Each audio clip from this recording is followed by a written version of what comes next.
رسول اکرم صلی الله علیه و سلم میگه فطوبی للغرباء، خوشبختی و خوشحالی یا او جنت برای غربا باشه. خوشا به حال غربا که در اینطور موقع فتنه و فساد، در اینطور موقع جهالت و نادانی، در اینطور موقعی که مردم سنت به دوربین پیدا کرده نمیتونه و تو دنبال سنت گشته رایستی، تو دنبال حدیث گشته رایستی، تو دنبال دین گشته رایستی، در هر معامله خود سوال میکنی که رسول اکرم صلی الله علیه و سلم چی رقم، در موتر بالا میشم رسول اکرم چی رقم صلی الله علیه و سلم بالا شده بود، چی رقم حرکت کرده بود، کدام دعا را خوانده بود، در خوابت، در نشستن، در داخل شدن خانه، در بیرون شدن خانه، در هر معامله جستجوی از این داری که امام و مقتدای واقعی که الله برم تعیین کرده رسول الله صلی الله علیه و سلم این عمل چه قسم انجام داده، چه قسم انجام داده. زمانی که اینمی احساس قطعی تو بود، اینمی فکر قطعی تو بود که ما عمل کردی رسول اکرم صلی الله علیه و سلم در زندگی خود جویاستم، تلاش میکنم، کتاب میخرم، کتاب روش نماز رسول الله، کتاب روش خوراک رسول الله، اخلاق رسول الله را من پیدا میکنم، دنبالش میگردم. اینی مردم رسول اکرم صلی الله علیه وسلم دعا کرده، مجده داده فطوبی للغرباء. غربا کدام بودن؟ من براتون کم کم گفتم، الذین یصلحون اذا فسد الناس، مردمی که خود اصلاح میکنن وقتی که مردم فاسد شود. مردم به بیراه روان است، به راه روان است. مردم نماز خود در یک دقیقه میخونه، خب به اطمینان میخونه. مردم در قصه از این نیست که طریقی پیغمبر میه نمیه، خشوع میه نمیه، لیکن تو کلی گپا را رعایت میکنی. فساد وقتی که مردم فاسد میشه تو اصلاح میشی.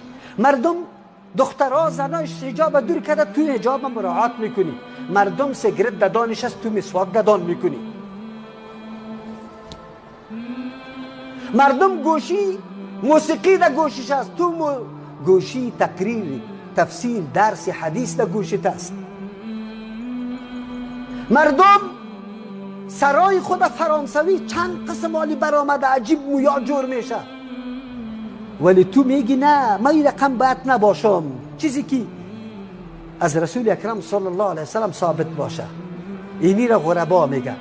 در یک روایت الذین یصلحون ما افسد الناس است که مردم چیزی را فاسد کرده تو پس اصلاح کرده رایست. پشت در جنازه بدعت شده، تو امروز جنازه را طور میخوانی با مردم ایران میمانه که چی رقم جنازه بود. پشت تویا یک رقم شده که امروز تو توی میکنی مردم تعجب میکنه، انگشت در دندان میگیره. پشت تو پدرت یک رقم بود، در خانه مردمی می آمد که نمیشناختی، امروز در خانه تو مردمی نیک می آید. الذين يصلحون ما افسد الناس. در دیگر روایت هم النزاع من القبائل، غربا کسانی هستند که یک تا از هر قوم بر آمده و دوستی را فقط برای الله در بین خود قائم کرده، آنقدر محبت میکنه کلگیشان عمل به سنت رسول الله صلی الله علیه وسلم. لیکن افرادی متنوع، یک قوم نیست، یک خیل نیست، یک اهل مسجد نیست، از مختلف جا. خب به خاطر چی؟ رضای الله، به خاطر تعمیل سنت رسول الله صلی الله علیه وسلم.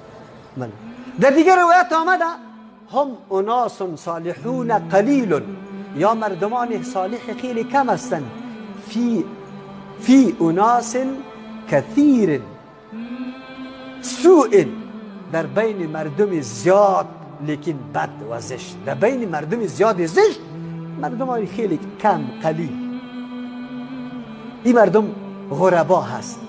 از او خاطر رسول اکرم صلی الله علیه و سلم میگه من یطیعهم، کسایی که اطاعت از یارا میکنه خیلی کم است از او کسایی که نافرمانیشان میکنه.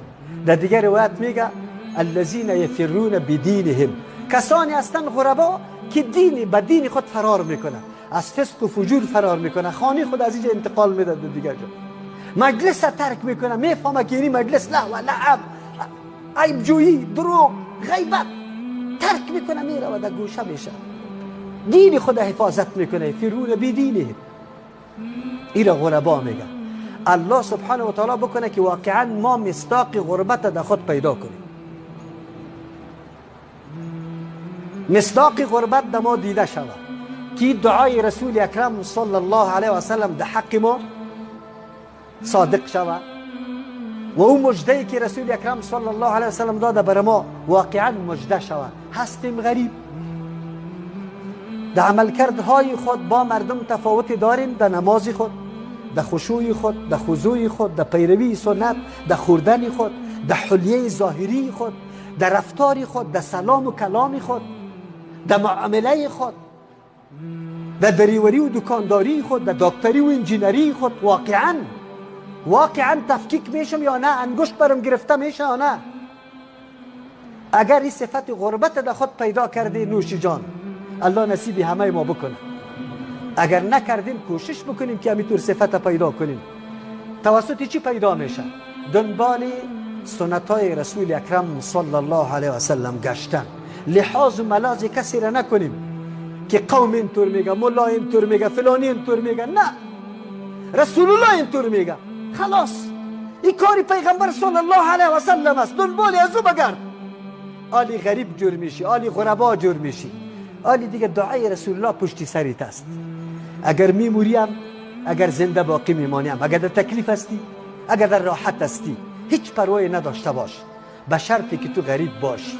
واقعا او اعمالی را انجام میدی که مردم او را ناشناس قطش. امروز غریب است، اقامت حد غریب است، حد قایم نمیشه، به جای قانون شریعت و قرآن قانونای وضعی آورده میشه. اما تو است یا نیست؟ امو رقم است.